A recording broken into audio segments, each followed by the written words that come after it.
Shalom, salam damai sejahtera untuk kita semua. Salve, salam kebajikan, salam Pancasila.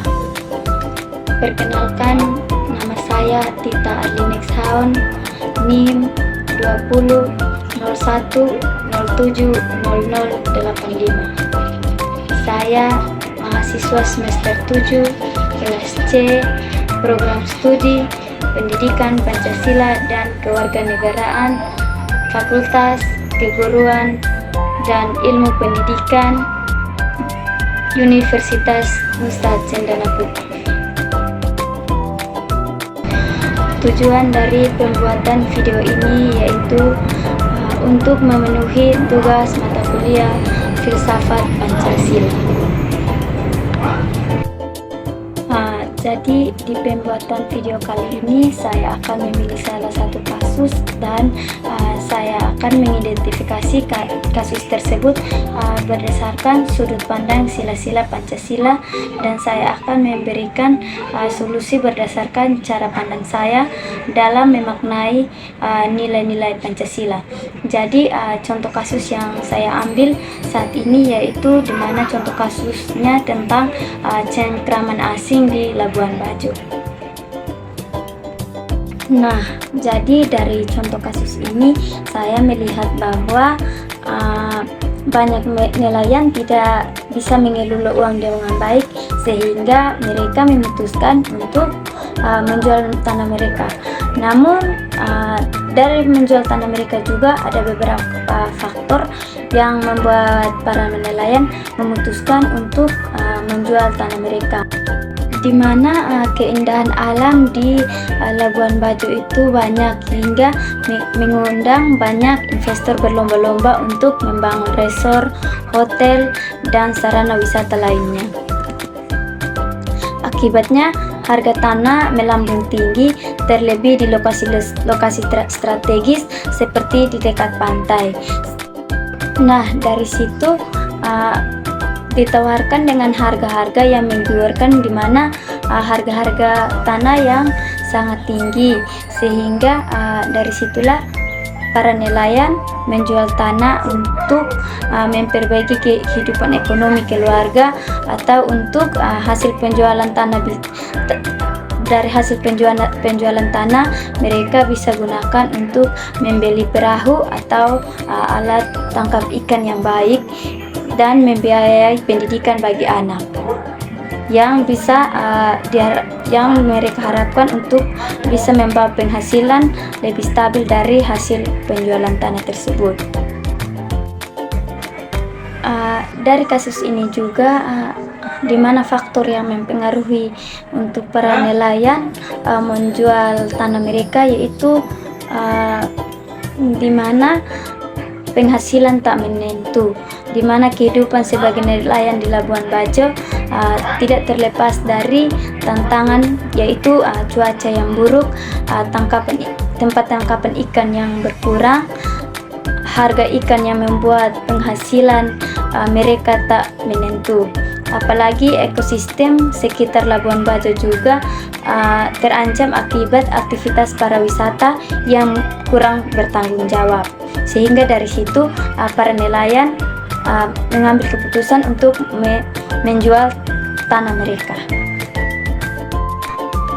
Yang berikut karena ada perjanjian antara mereka di mana pengembangan tanah menjanjikan bagi mereka keuntungan bagi para nelayan yang mau menjual tanah mereka, mulai dari jaminan pekerjaan di resort, di hotel, dan di tempat para wisata yang dibangun, hingga kemitraan dalam usaha para wisata.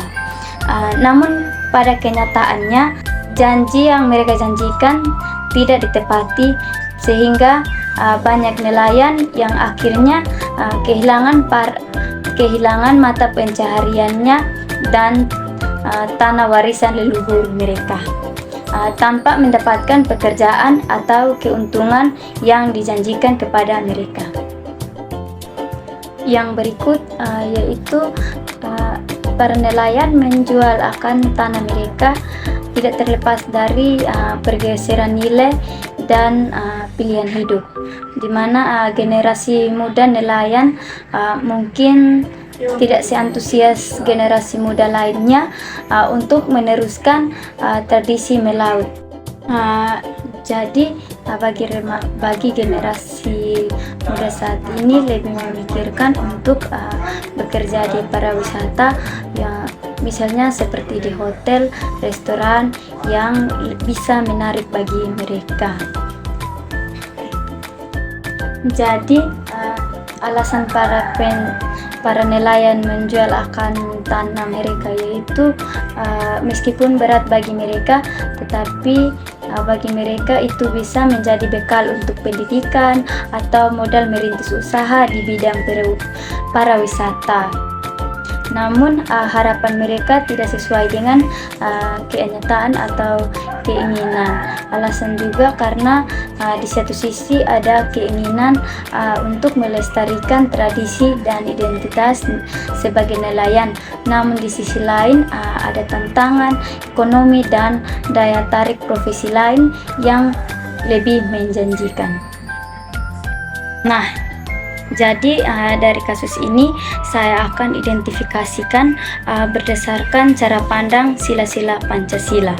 Yang pertama yaitu saya identifikasi menurut cara pandang yaitu sila pertama yaitu sila ketuhanan yang Maha Esa.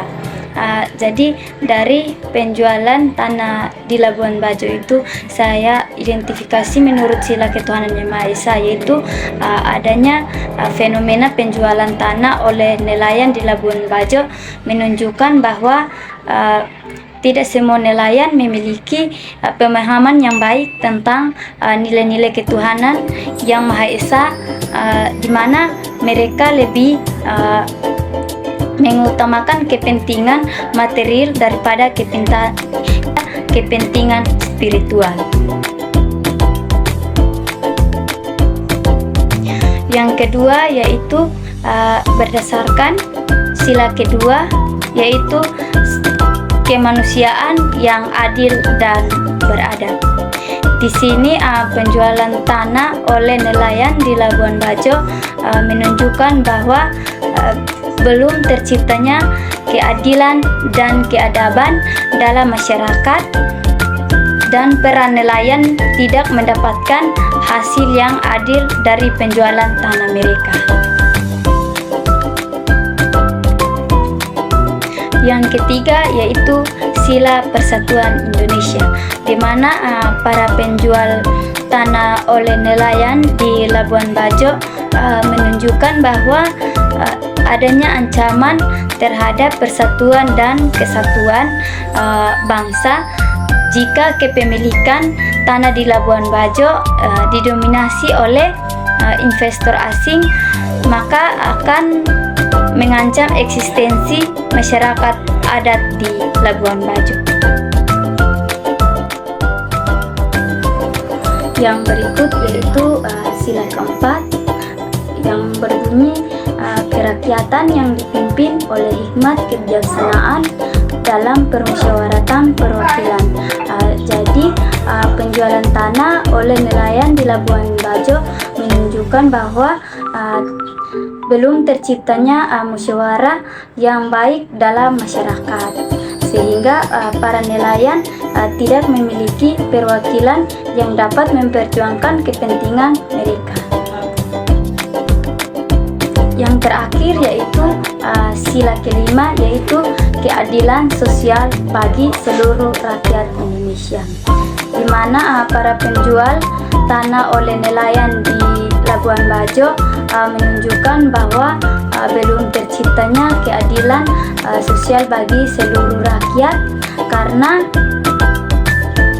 para nelayan tidak mendapatkan keadilan sosial dalam hal kepemilikan tanah. Jadi di sini saya akan memberikan solusi berdasarkan cara pandang saya dalam memaknai nilai-nilai Pancasila. Yang pertama yaitu sila ketuhanan yang Maha Esa.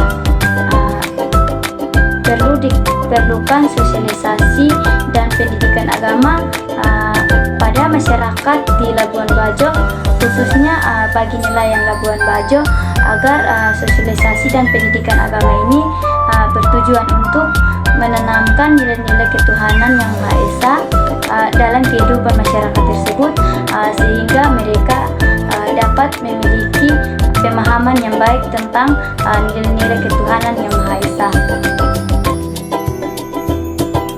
Yang kedua, berdasarkan sila kemanusiaan yang adil dan beradab, yaitu perlu adanya regulasi atau aturan yang mengikat agar supaya mengatur tentang penjualan tanah oleh masyarakat, khususnya nelayan di Labuan Bajo. Regulasi ini atau aturan ini bertujuan untuk menjamin keadilan dan keadaban dalam penjualan tanah di Labuan Bajo. Yang berikut yaitu sila persatuan Indonesia, di mana perlu adanya upaya untuk memperkuat ikatan persatuan dan kesatuan bangsa, khususnya masyarakat di Labuan Bajo. Upaya ini dapat dilakukan melalui berbagai kegiatan seperti membentuk kelompok diskusi mulai dari tingkat masyarakat, tingkat dusun, dan tingkat desa untuk membahas dampak positif dan negatif dari penjualan tanah tersebut, serta menggali solusi bersama.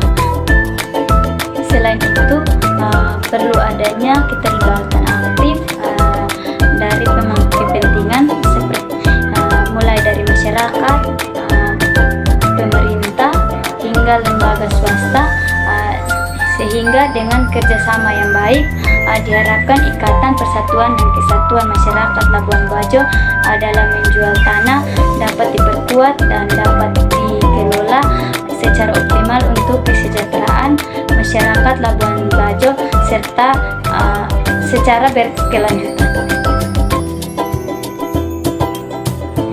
Selanjutnya yaitu sila keempat, kerakyatan yang dipimpin oleh hikmat kebijaksanaan dalam permusyawaratan perwakilan, di mana perlu adanya penguatan dari peran-peran lembaga perwakilan masyarakat seperti Badan Musyawarah Desa atau BPD dan Forum Komunikasi Masyarakat Adat atau FKMA. Lembaga-lembaga perwakilan ini dapat berperan sebagai wadah untuk memperjuangkan kepentingan masyarakat, termasuk nelayan di Labuan Bajo. Yang berikut yaitu sila kelima, yaitu keadilan sosial bagi seluruh rakyat Indonesia, yaitu perlu adanya upaya untuk menciptakan pemerataan kepemilikan tanah di Labuan Bajo. Upaya ini dapat dilakukan melalui berbagai program seperti program reforman agraria dan program memberdayakan masyarakat agar terciptanya keadilan sosial bagi seluruh rakyat, yaitu bagi seluruh masyarakat di Labuan